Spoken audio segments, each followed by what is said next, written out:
राजकीय चिकित्सालय के नवनियुक्त सीएमएस ने क्या कुछ कहा, देखिए उनकी जुबानी। काशीपुर एलडी भट्ट राजकीय उप जिला चिकित्सालय के नवनियुक्त सीएमएस संजीव कुमार दीक्षित ने पत्रकार वार्ता के दौरान बताया कि राजकीय चिकित्सालय में इस समय चिकित्सकों की काफी कमी है, लेकिन चिकित्सकों की कमी के बावजूद यहां पर सारी सुविधाएं उपलब्ध हैं। उन्होंने कहा कि डेंगू जैसी बीमारी का प्रकोप चल रहा है, जिसमें चिकित्सालय के लिए 4 बेड का वार्ड बना है। एक सवाल के जवाब में डॉक्टर दीक्षित ने बताया कि यहां पर दवाइयां प्राप्त मात्रा में उपलब्ध है, लेकिन डेंगू से निपटने के लिए प्लेटलेट्स ब्लड बैंक में उपलब्ध है, लेकिन एलाइजा स्टेट हमारे यहाँ नहीं है। उसके लिए हल्द्वानी सुशीला तिवारी टेस्ट के लिए मरीज का सैंपल भेजा जाता है, जिसमें 24 घंटे लगते हैं, लेकिन डेंगू की बीमारी के लक्षण देखने पर मरीज का इलाज शुरू कर दिया जाता है। बात की जाए एंटी रेबीज की, तो एंटी रेबीज वैक्सीन भी उपलब्ध है। एक सवाल के जवाब में डॉक्टर दीक्षित ने यह भी बताया कि रेडियोलॉजिस्ट न होने के कारण गर्भवती महिलाओं को अल्ट्रासाउंड बाहर करवाना पड़ता है। उन्होंने कहा कि जल्दी राजकीय चिकित्सालय में रेडियोलॉजिस्ट की तैयारी भी हो जाएगी।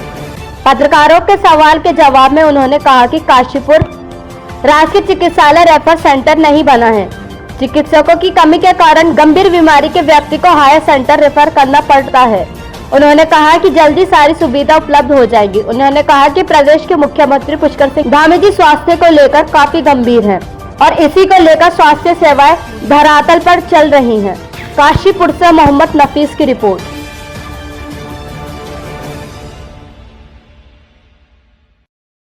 देखिए, डेंगू की समस्या बिल्कुल सही है कि इस समय है हमारे इस क्षेत्र में, और इसके अलावा जो बेड की स्थिति हमारे पास पर्याप्त है। उसमें हमारे पास अभी 4 बेड है उस वार्ड के अंदर, और जो बर्न वार्ड है उसके बिल्कुल बगल में, अगर आपने नोट किया हो, उसको डेंगू वार्ड बनाया गया है। इसके अतिरिक्त जो दवाइयों की स्थिति है, वो दवाइयाँ हमारे यहाँ डेंगू के लिए antiviral drug as it is तो कोई दी नहीं जाती है। उसमें आप जो है एंटीबायोटिक्स देते हैं, परंतु जो यदि आवश्यकता पड़ती है लक्षणों के अनुसार, वो दवाइयाँ हमारे पास उपलब्ध हैं। जहाँ तक जांच का सवाल है, तो जांच में जो है हमारे पास पैथोलॉजी में जांच की किटें आती हैं, जिनको हम लोग रैपिड किट कहते हैं, वो हमारे पास उपलब्ध है पर्याप्त मात्रा में। बल्कि एज ए पैथोलॉजिस्ट मेरे द्वारा भी मंगाई गई है और वो इस समय उपलब्ध है, जो स्टैंडर्ड किट्स आती है। जहाँ तक डेंगू एलाइजा का प्रश्न है, डेंगू एलाइजा के लिए हमारे पास वर्तमान में ऐसा जो मैन पावर है, उसकी कमी के कारण जो है हमें अभी संदर्भित करना पड़ रहा है। ये एक हमारी भी समस्या है और उस मरीज की भी समस्या मैं कहूँगा, जिसको जो है हमें संदर्भित करना पड़ रहा है किस कारण से। परंतु उसके साथ साथ हमारे यहाँ ब्लड सेंटर जो होते हैं, रक्त केंद्र जो है हमारे चिकित्सालय में, उसमें प्लेटलेट पर्याप्त मात्रा में उपलब्ध हैं। और माननीय मुख्यमंत्री जी के द्वारा जो है आदेशित ये स्वास्थ्य सेवा जो पखवाड़ा इस प्रदेश में चल रहा है, उसमें भी हम जो है दिनांक 17 सितंबर से और 2 अक्टूबर के बीच में लगातार रक्त शिविर, स्वैच्छिक रक्तदान शिविर का आयोजन कर रहे हैं। अपने चिकित्सालय में भी कर रहे हैं और हम विभिन्न जगहों पर भी कर रहे हैं, जिसमें राधे हरी डिग्री कॉलेज है, जैसे हमारे काशीपुर में पॉलिटेक्निक है, अन्य जो भी स्थान है, जहाँ जहाँ हमें जो है लोगों का उसमें हमें सहयोग भी प्राप्त हो रहा है। और मुझे नहीं लगता है कि डेंगू के इस समस्या से प्लेटलेट की कोई समस्या हमारे मरीज को आनी चाहिए। बात की जाए एंटी रेबीज को लेकर के, जैसे कुत्ता काटा है या बंदा काटा है और केस में जान लगा, उसके लिए क्या व्यवस्था है? उसमें हमारे पास एंटी रेबीज वैक्सीन जो है अभी उपलब्ध है, और मैंने आकर के सबसे पहले औषधियों की स्थिति ही देखी है कि हमारे पास क्या है क्या नहीं है। क्योंकि हमारा स्वास्थ्य सेवा पखवाड़ा भी है, इसमें भी अभी हम शिविर भी आयोजित करने जा रहे हैं दिनांक 24 और 29 सितंबर को।